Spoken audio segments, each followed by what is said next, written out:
This is Janet Fitch, and it is noon on Wednesday Pacific, 3 p.m. Eastern. So that means it must be Writing Wednesday, where I talk about all things writing. So you can ask me questions in the chat if you have questions today, or if you have questions during the week and want to send them to me through my website, Janet Fitch Writes, and I can design a Writing Wednesday around your question. Um, so the I taught a class in writing from the senses for a memoir group of memoir writers yesterday. So the senses are on my mind today, and it's summer, so it's a good time to get into the body, to identify the senses and grab them and grab those impressions and have them, because it won't always be summer, and you're going to want to create summer in your writing, and it'll be January and you'll be freezing your butt off, and you go, oh, summer. God, that's so long ago. I don't know. Hi, Hope. Hi, Laura. Hi, Bozena. Good to see you. So this is where we embody our writing. Start with the weather, because that's the thing that every living organism has to deal with, is the weather. It's the great unifying principle. And it reminds us that we live in the body, and weather is a huge component of life in the body. The senses of summer are, we got 5 senses, and they each have their little superpower. I talked about that with the memoir class yesterday. They each have their superpower. Memory senses, taste and smell go right into the memory centers. So if you're working on memoir especially, but no matter what you're working on, scent will pull you back. It will remind you of something. It's you're working with the senses. You're working to connect your inner self, the thoughts and feelings, memories, etc., with the outer world of phenomena. So senses work both ways. They're a little bridge. And it's a good time to get away from your screen. I know we're doing this virtually, but to get away from screens for a little bit of the day. Just go outside. Go look. Do you know what phase of the moon it is? I go through long periods where I have no idea what the phase of the moon is. It's a good thing to check yourself. If you don't know, it means you haven't been going out and observing. So we're coming up on the new moon. If you're watching this in real time, we're coming up on the new moon, which is the dark moon. And so you can always tell, is it a waning moon or is it a waxing, growing larger moon? That the waxing moon, the waxing moon, getting fatter, is a backward C. So I guess, I don't know if you're seeing it backwards, but from my point of view, that's the backward C. And then it gets bigger and bigger and bigger and bigger. And then as it flips over, it becomes a forward C, and that's the waning moon. So keep track, go out. Is it a half moon? What does that mean to you? What are the associations of a half moon, a full moon, if you want to use technical terminology, a gibbous moon is when it's past half and it's getting fat in one direction or the other. Is it a waning gibbous? Blah, blah, blah. I don't need to use terminology, you know, but a half moon and crescent moon, you should at least know, is it waxing or waning? Get a feel for being outside. It's the Perseid meteor showers right now. If you live in a place where you're not heavy humidity, cloud cover, whatever, see if you can see a few shooting stars. Uh, just to be in a little more contact with time, with our seasons. Um, it's hard to avoid the heat if you're living in a heat wave. I was just in Oregon and it was 100 degrees, and strange in a place that is so green. And I think of it as just rain, constant rain, because I used to live up there. But they getting 100 degrees fairly often up there now. People are putting in air conditioners in houses that never had them. What does it feel like to be in 100-degree heat? One of the things about the world of writing from the senses is that you have to be willing to experience the senses. The average person is not going to go outside in 100-degree heat and stand there and go, what does it feel like? What does it feel like in the body? But your characters will be in 100-degree heat at some time. And it's good to know how that's going to feel on the body. Hi, Alicia. Good to see you. Um, see, Hope says after a few days, it feels like you're half asleep. So I would say, write it down. And where do you write it? You have a writer's notebook. I have a file on my computer. These days, I have a file on my computer, notebook. And then in the notebook, I will put the different sense impressions that I get. There could be texture, the sweat. Where does the sweat form on my body when I'm standing out in 100-degree heat? Where is it forming? How does it feel on the skin? Is there movement in the sensation? So you would put this under texture. The weather is texture. So wind, you feel it on the skin. Your largest organ, and everything having to do with touch or texture has to be right up against the skin for you to perceive it, right? So it's very intimate. It's a source of the most pleasure and the most pain is texture, is right up against your skin. So stand out there. If you have to be in the shade, if you have to have a hat on, whatever it takes, really experience the world unmediated, because this is the thing that um, makes human writing very different than uh, kind of the derivation of many television shows that somebody watched and they're going to make up the world instead of observe and develop the strength of being able to describe things. You start with the senses. And hey, Sarah, good to see you. Um, you want to capture summer, because in the wintertime you'll need to go to your notebook and, what did summer sound like? What did it feel like? What did you see?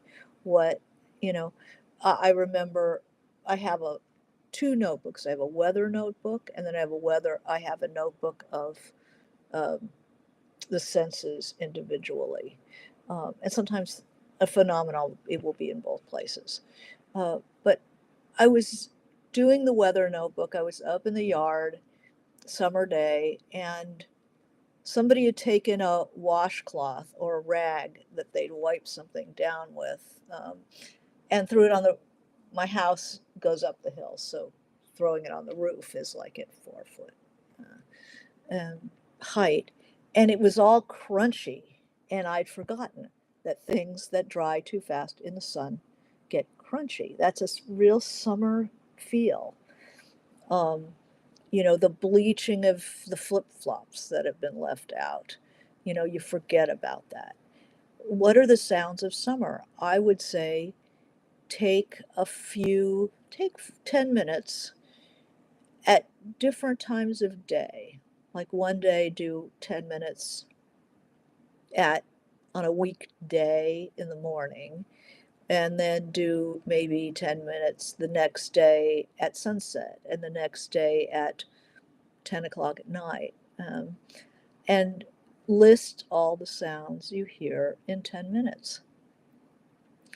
And try to get a verb. So don't just identify dogs barking, but dogs, get a verb, dogs howling, dogs whimpering, dogs, opining. Um, Try to get a verb and accurately describe, is it kind of a hopeless barking? Is it lonely barking? Is it a warning bark? Somebody walking by, maybe with a dog.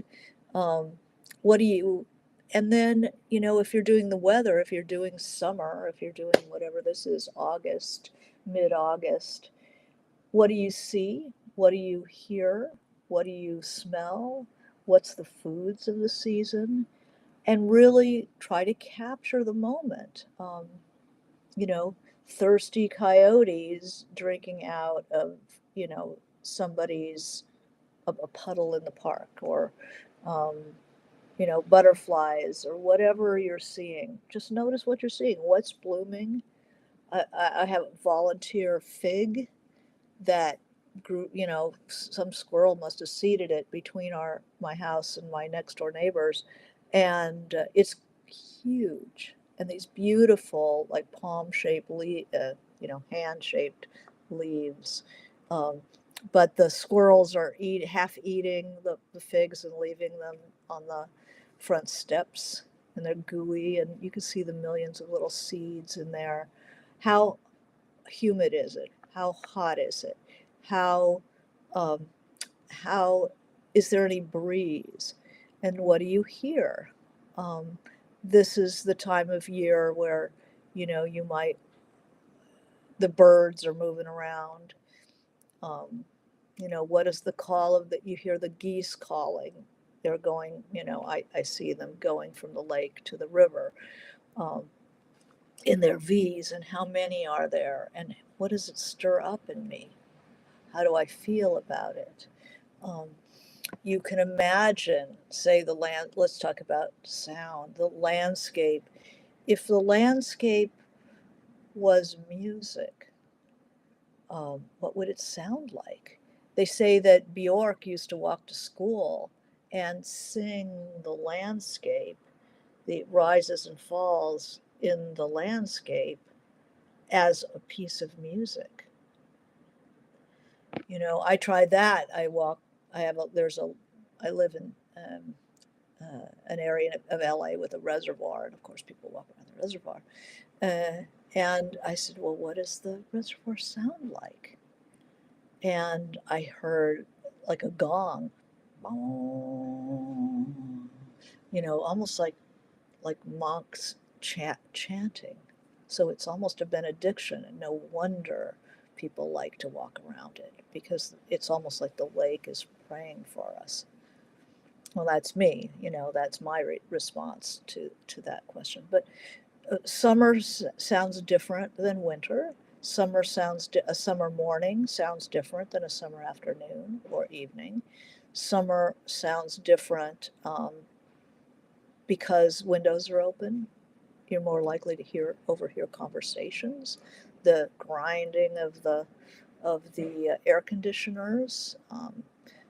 But you have to get out. You have to get out from the screen to hear it, to experience. What are the smells of summer? I mean, just sit and list the smells that you associate with summer, because that will help link you to, tremendous associations. I cut open a honeydew that's ripe, and that's the sweetness, and you know I have lots of associations with it. It kind of, the spring green of a fresh honeydew, um, and then foods, wrapped in prosciutto. And where is it? When is it? Who is it?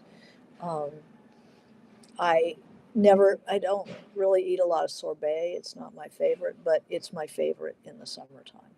Um, and the intense wateriness is really, it's a nice sunscreen is such a summer smell. Yeah. And each brand has its own smell. When I grew up, it was um, Sea and Ski. And can I describe that smell? What exactly did it smell like? And it was bright green. Um, and it just brings in all kinds of things. So sometimes you'll just be experiencing stuff. It's trash day, so if you hear my garbage truck, that's life in the city. Um, the Hope says cicadas sound like techno, and cicada. It's like, is that do you hear them in the morning? Do you hear them in the afternoon? Um, Write that down. The best thing about summer in the South, Hope says, is growing tomatoes and eating them. So think of the tomato. Are you smelling the plant? Are you smelling the fruit? Or are you smelling the ground? There's a heady, almost like a green jammy smell off of tomatoes, ripe tomatoes on the plant. Um, so we like tomatoes, but it's not giving a sense impression to just say tomatoes. You need to actually describe them, and that takes work. You have to sit down with them, and what does it actually smell like? Um, Bug spray is another summer smell like sunscreen. So we're not just going to list them. You're going to have to describe them as, if someone lives somewhere where they don't have bug spray or they don't have sunscreen, you know, what are you going to write? Because we're writers. We're not just noticers. Noticing is the first step, but capturing it is the that's the next step. So keep working for that. Um, when I was talking about summer, what's blooming? Okay, so Alicia white oleanders bloom this time of year. We talk about the winds and that dry wind and what is it doing to us and what does it feel like and how do you react to it? You know, I don't just say the wind is blowing. I say, you know, that my mother's hair in the wind is like a white flag, so you can really see the wind. It's not enough just to name check phenomena. Helicopters, helicopters. Well, you know, there's no verb, there's no, what are we supposed to think about those helicopters? But the helicopters churning, seeking their victim for the night, and they hovering over the street, insistent, insinuating themselves, and that sort of military dread that you hear when you hear those helicopters. Um, so Alicia says it smells like the chemical high of copper tone. So copper tone smells like what? It's a cloying, um, it's a sweet but cloying artificial scent that reminds you of what? Um, yeah, um, it's an unpleasant smell to me. I never liked copper tone, but when you have to use it, you're really aware of that smell. But you have to describe it. You can't just name check it because a lot of people don't know what copper tone smells like. Um, so that's the hard work, you know. The jacaranda bloom is over. Their jacarandas are looking a little threadbare. You have to describe a jacaranda for somebody who hasn't ever seen one, you know. it's the jacaranda bloom, littering lilac all over the streets of LA is over, and the ferny leaves are starting to drop their small leaves, littering um, patio furniture and a kind of crunchy sound underneath. You have to challenge yourself to keep going and until you get a description that you can put in your notebook. Um, so listing, noticing things is good. Noticing things is the first step of writing. So the chlorine smell of the air emanating from swimming pools. Yeah. And what is the chlorine doing? Get a verb. Does it bite? Does it cling? Does it bleach? Does it sap? Does it tingle? You know, as well as remembering all it that smell brings back the smell of chlorine in the air. For me, brings back um, all those years of going to the public pool with day camp, and you get your little safety pin for your locker that you clip to your bathing suit, and you have to wear a little cap. It smells like rubber, that rubber kind of a medical appliance smell. Um, and when you're grabbing a sensation, eyes, nose, mouth, tongue, uh, skin don't need to be mentioned. If you can, try to have the sensation stand alone. You know, chlorine stings. It, whatever it's doing, boring a hole in your head. And yeah, so notice how it stings and what it reminds you of, and really unpack these things a little bit.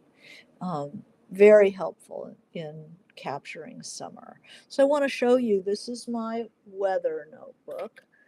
It looks like this. So I have a category on my computer, notebook, and I carry around a little pocket notebook at all times with me.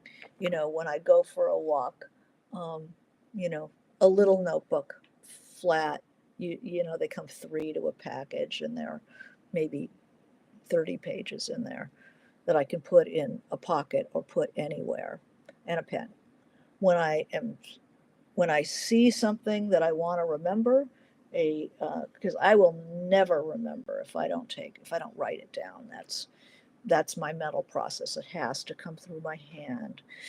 If I notice something, I will stop and write it down. I will not walk past it. I will not drive past it. I will stop and grab that sensation. Is really, really a gift from the universe. So you stop, you write it down. Um, you ask yourself, how do I describe this? Where's a verb? Um, then I'll come home, and usually the notebook, I might have 8 pages in there transcribed.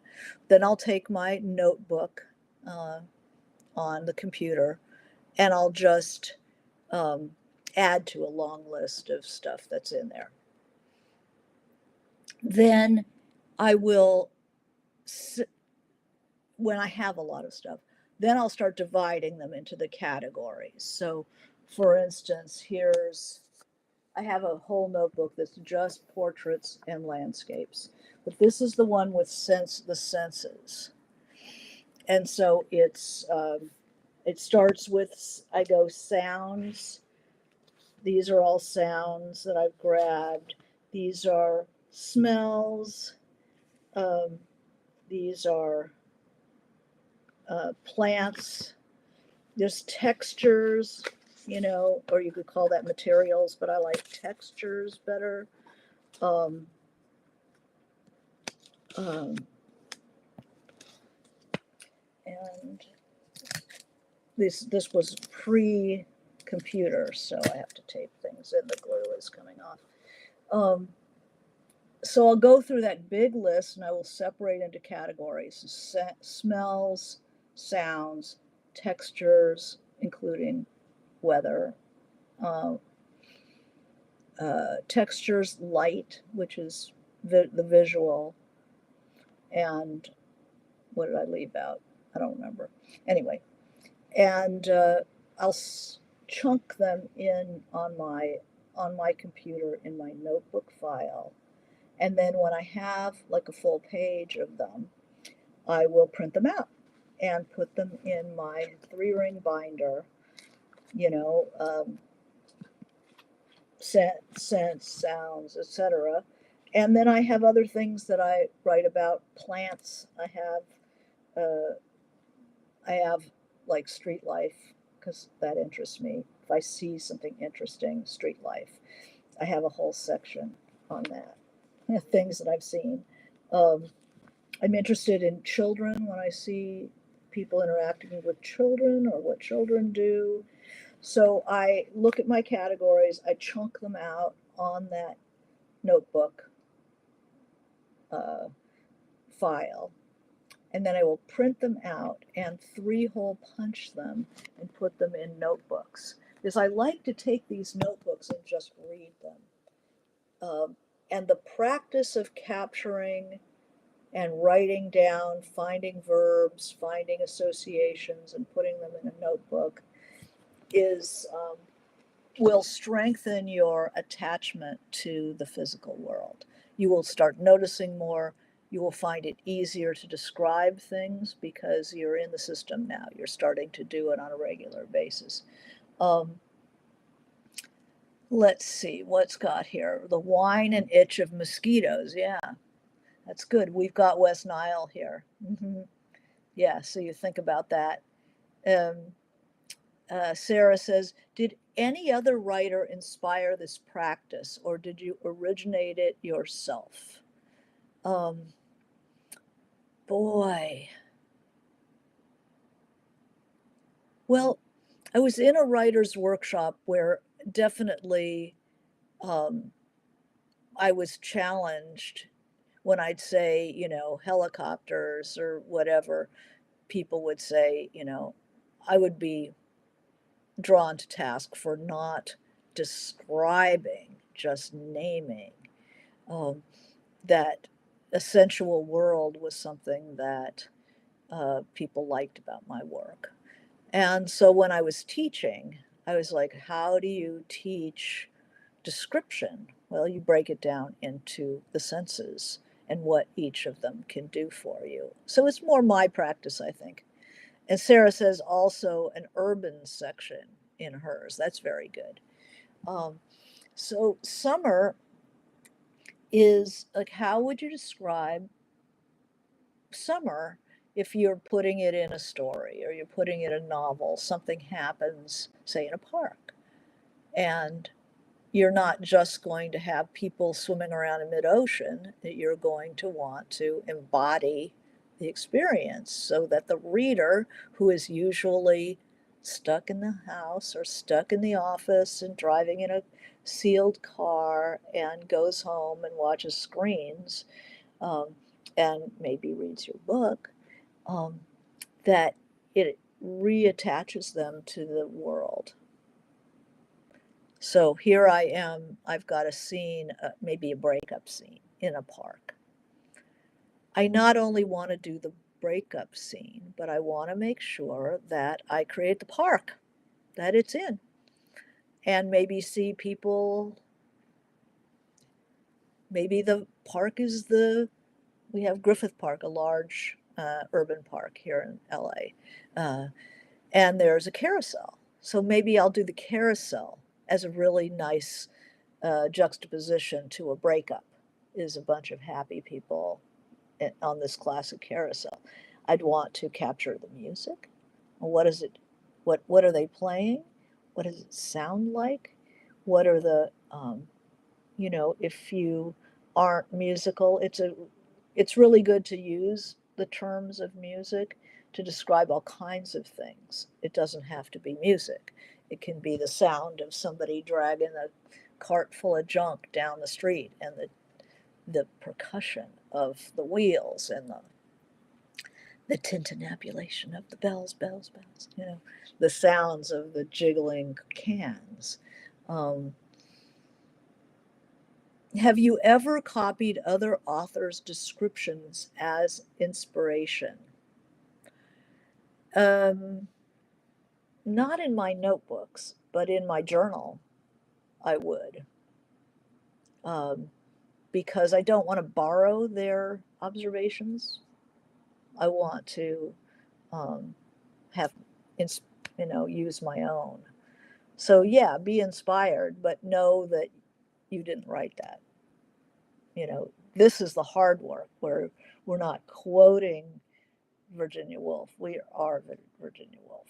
We're gonna force ourselves to do that hard work. But yeah, I've marveled at people's descriptions, and I have written them down. But then that would be, if you want to keep them in your notebooks, that would be quotations. So you make sure that you see that that is not an actual perception that you grabbed yourself. Um, so tastes of summer, you know, that watermelon, that peach, the barbecue, the sting of the smoke when you're over the, so you're capturing physical sensation. You're over the barbecue and the smoke, the campfire, the smoke is in your eyes, and you're got your marshmallow in there. It's a whole experience, and the smell of smoke that clings to you the next day um, is part of summer. The banged up knees from, you know, trying out your kid's skateboard or something, the trip to the ER. Summer. It's there. It's all summer. Um, the you know to go out to grab what you see. You know, we all picnics are very idyllic in your mind, in your imagination. But if you have been at a picnic recently, I mean, you note what's actually happening. You know, you spill the whatever, you spill the drink. There's yellow jackets that are excited by the salami. Um, and people just wave them out of the way. Oh, don't worry about that until somebody's kid gets stung. Um, they, go to the beach and then, the sand in your sandwich and I just love going to the beach and watching the seagulls patrolling and seeing what they can get away with. I saw a seagull take a half a sandwich off, off of somebody's plate when they were looking. It's wonderful. What wildlife do you see? Yeah, wind blows stuff around. And what does it look like? What does that bag look like as it's tumbling down the street? Um, I love when every once in a while the wind will knock my hat off my head because I wear a big brimmed hat at all times. Uh, and it looks so happy. Woo! It looks so happy to be tumbling down the street, to be carried by the wind. It's like, it's having an adventure. Um, so that's my association. Yours might be something else. Um, but try not to insulate yourself from the moment. Try not to insulate yourself from discomfort. It's something that non writers can do because they don't need that connection to the world. But as writers, you force yourself to experience what's going on, because if you're going to say do a driving trip, have kids doing a driving trip um, in your book, and they're in some broke ass Toyota Corolla with a bumper tied on, um, they don't have air conditioning. Get your window open and they're sweating, and it's part of the experience, and you smell things that are coming into the car um, that you wouldn't. You're half of your human intelligence, at least half, your mammalian 5,000 year system that we are. We have this incredible um, ability to detect sense impressions, and to keep the windows closed and the air conditioning on cuts you off from 80% of the information, right? I mean, a dog wants to stick their head out the window to get every last smell that they can. We want to be a little bit more like the dog and a little bit less like humans seek comfort. And our comfort is making us crazy because we are not encountering physical reality. And young people, with apologies for, hi Zunaid, um, with apologies for uh, generalizing, but the more you've grown up on with screens, the less you understand the dire necessity to be a body in real reality, and especially as a writer, um, to contact that, and then we can give that to our readers who are also cut off. Um, but it's our job. They didn't decide to be writers, and we did. So take responsibility for that choice and be more curious. Like, I can be hot for 10 minutes. I can keep the window open. And it's like suddenly I smell the pines, or I smell the tacos, or I smell, jasmine.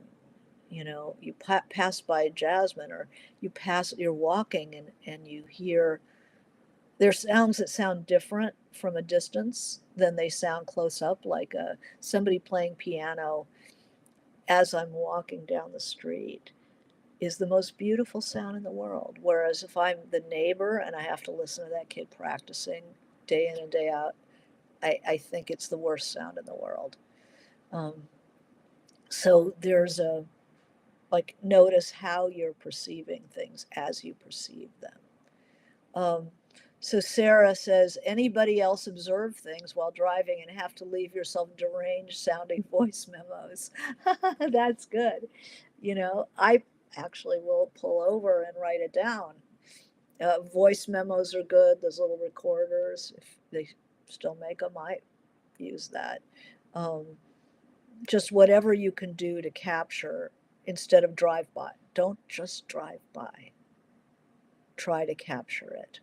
Um, that's why a lot of writers prefer to take the bus than to, uh, you'd be surprised, or have somebody drive, um, because they miss so much in the car. People who live in cities where there's good public transport get you can do a lot more of this work more easily.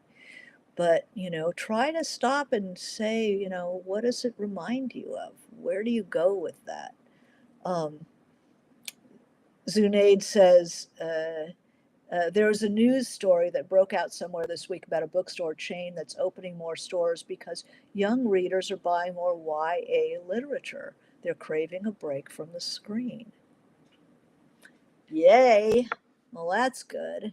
So Sarah says that this is something I do repeat a lot, is grabbing the sensation, getting out from the screen, but that I always add a new layer. Thank you.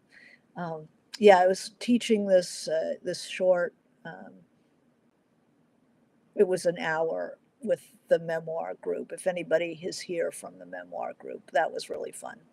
But I wasn't.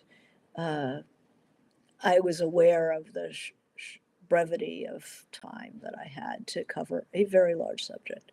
When I teach I got a question today that was for today from Grace, if you're here, about study. She's interested in studying the craft on a technical level, the whole, you know, range of things that we study when we're fiction writers, when we're starting out. Um, there's a component of craft that must be actively studied too. Could you please explain what the components are and how one can approach studying them? Could you recommend some writer's toolbox resources that break down the writing process, offer a didactic approach? I've been recommended one textbook on plot, but not much else. Okay, self-guided learning.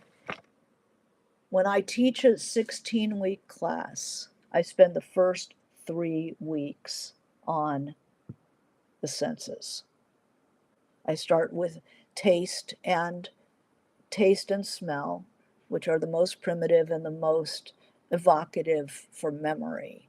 Then I go on to texture. We feel things and write about textures, use them to trip out imaginatively and sensitize ourselves to that aspect of the world. If anybody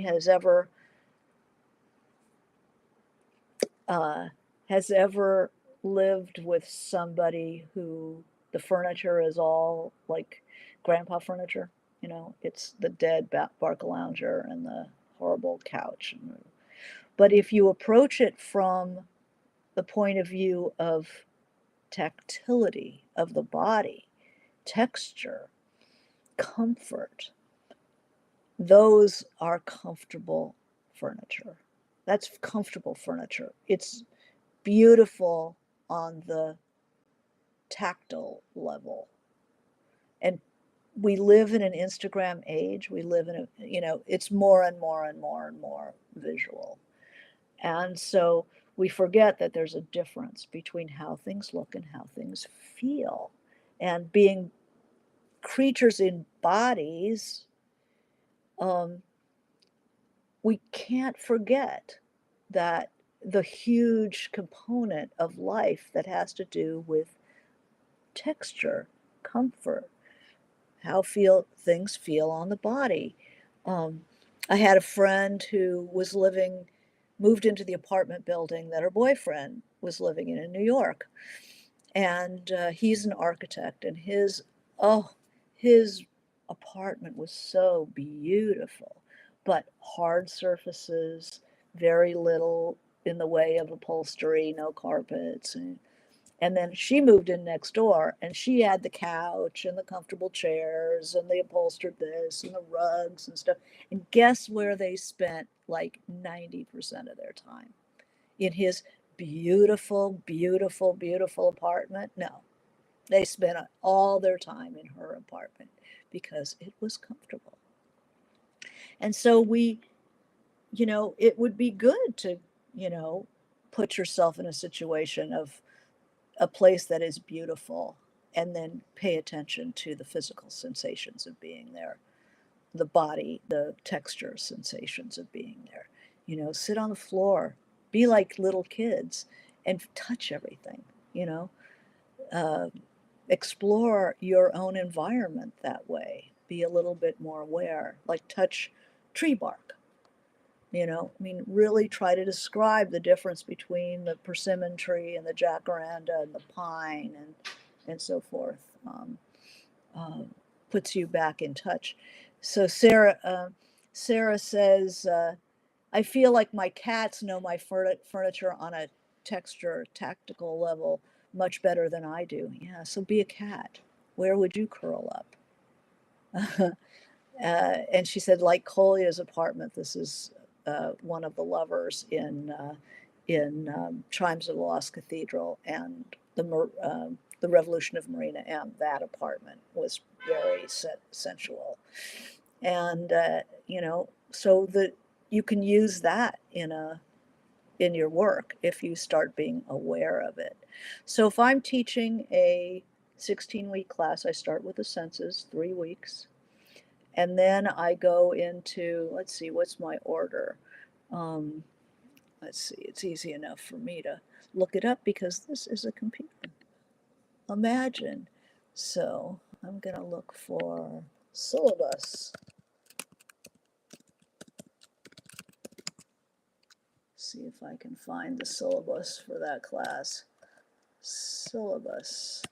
Just such a weird word. There we go. There's my syllabus. So when I teach fiction writing, so the first 3 weeks on the senses, then I do landscape, which is putting the senses together. to do the world, the consolidation of sense skills. So I do 2 weeks on landscape. Then I do um, 2 weeks on scene and story, basic building blocks. I do a week on character in themselves, and then I do a week on point of view. I do a week on dialogue, um, 2 weeks on dialogue, the dialogue scene. And then I do 2 weeks on style, 3 weeks on style, and the art of the sentence.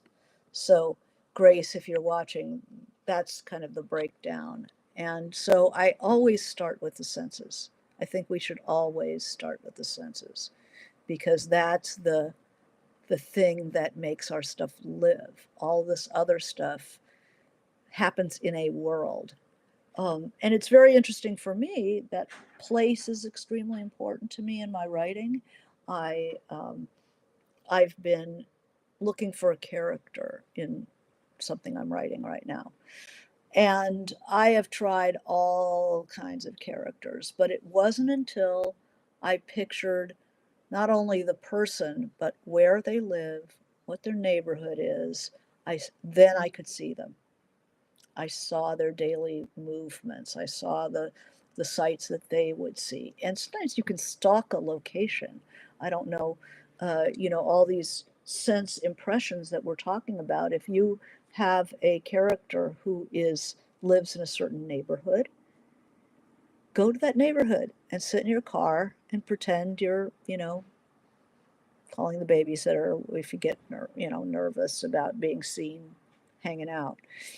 But drive by slowly, whatever it takes, and notice the trees, notice the style of the houses, notice what's blooming, notice are there kids riding around on their bikes, the, are there the sound of sprinklers, the sound of leaf blowers if you live in that kind of a neighborhood. Um, are people out on the street? Um, you know, how does the light fall? Does it feel like a harsh light, like a judgmental light? Does it feel suspicious? Can you feel like the eyes, people wondering what the hell you're doing there? Um, does it feel empty? Um, what are the smells? Well, you go into a fancy neighborhood, you'll often smell well-watered grass because most of us are conserving, but certain people don't think that's necessary. The further up the privilege scale you go, the more they feel they have a right to have bright green grass in a drought. Tells you a lot. The going and physically hanging out. I have to find exactly where my characters live. And if I can't, say, when I was writing the Russian novels, um, I did go twice and I picked out the neighborhood and I picked out the houses and I took pictures. But there were times, they were in the countryside and there's just no way. And so I'm finding photographs. You can take a photograph once you've been doing this kind of sense work and you know how to do it. You can look at a photograph and you can enter the photograph and you can feel, is there a breeze? Is there not a breeze? Is it a comfortable 72? Is it a, 32 below zero? What does it feel like to be in 32 below zero? I mean, when I was writing the Russian novel, I would go to places that had snow because I live in Southern California and we don't have snow, but I go up to the mountains or I'll go, I went to Canada a couple times. And then you can also interview people who have lived in those places. And if they can understand what you're asking, which mostly they can, you can pick up a little little bits. Like for the Russian novels, my husband is Canadian and he knows cold really well, and it's like, what is it like to be out in 12 below or 30 below? He says, you don't open your mouth much. When you talk well, kind of like this, which is, he thinks, is the origin of the Minnesota accents and Canadian accents, why they sound like that, because they don't open their mouth. They're not going to take a big breath of 12 below zero or 32 below zero. Whereas if you live in the South, if you live in Italy, southern Italy, you have all the breath you want because you don't have to worry about freezing your lungs. He also said that your eyelids freeze together and you have to sometimes put your fingers on your eyelids to unseal when your eyelashes have frozen top and bottom, things like that. How would I know? How would I know that? But the more of this kind of work you do, then you know what to ask. You know what makes that feel like Baltimore, or what makes that feel like San Francisco, or what makes that feel like LA, and what area of LA. Uh, so Bozena says, um, I'm reading Dora Maar now, and it's amazing how Bettina Storks describes the feel of Picasso's hands on Dora's body. Yeah, what's the book that you're reading? That sounds really interesting, because anybody who's had a lover, a good lover, was Picasso a good lover? I think probably, you know, people had a hard time resisting him. So my guess is that he might have been pretty good. It would be wonderful to be able to describe that. Written on the Body by Jeanette Winterson, talk about the touch and the lover's attention, because the more the writer pays attention to something, that's like the lover who, God, there was a poem this morning. I'm in a poetry group. And there was a poem this morning where the quality of a lover, lover's touch and the lover's observation of the beloved. There's nothing more thoroughgoing than the lover describing their beloved. It's like describing a landscape. And you can describe your world, your landscape, like a lover. Pay that much attention to it. Love the world, like love the world. Be avid for it. Um, it gives so much to your reader. Um, so Sarah says, do you still teach that 16-week course? No, I haven't taught it. That was at USC, when I'm teaching fiction. Um, when I'm teaching in a university, that's the 16-week course. However, I teach intensives at the community of writers, or through the community of writers virtually, where I take those chunks, like writing from the senses, like scene and story, and I'll do a weekend workshop where I'll do 5 2-hour sessions in 3 days, and really just like pack it in. And it's something I've always wanted to do, is do a little more on these topics than I was able to do in the 12-week course, because two sessions on, say, scene and story, that's 6 hours, whereas in the intensive I can do 10 hours. So it's much better. So if you write to me, if you want to be on my mailing list, write to me through my website, janetfitchwrites.com. And anytime you write to me through my website, I will add you to my mailing list and let you know when their classes are coming up. I'll probably do something in the fall. I haven't figured that out. Um, but yeah, I just love putting people back in touch with their bodies. I can't stand reading books that have no world in them. I was just reading Sally Rooney's new book, Intermezzo. Ha, so good. And she'll have a detail that just pops the scene right in.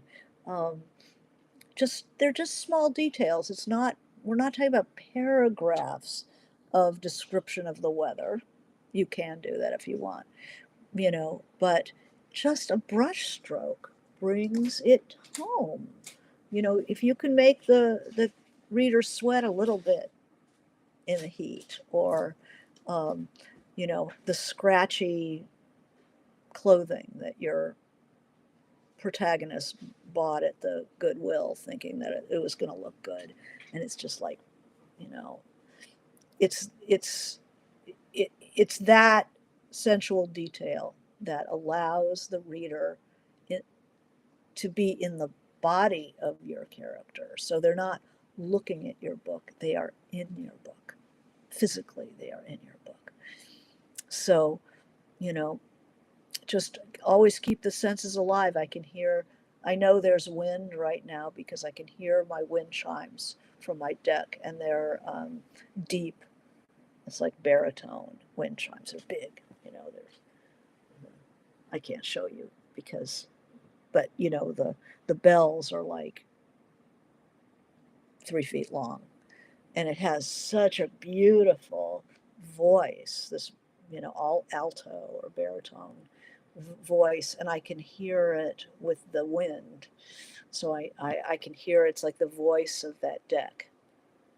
It's like my garden has its own voice, um, that I can hear, and it's makes me really like it. So anyway, I wish you good reading. I hope you use this time to add to your writer's notebooks.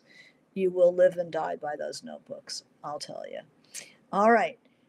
So have a sensual day by the sea, Bozena. That just sounds incredible. The texture of the sand and in your lunch and the sounds, and it's a challenge. It's a challenge, to get that environment. Well, thank you very much, and we will see you next week for Writing Wednesday. Thanks. All righty.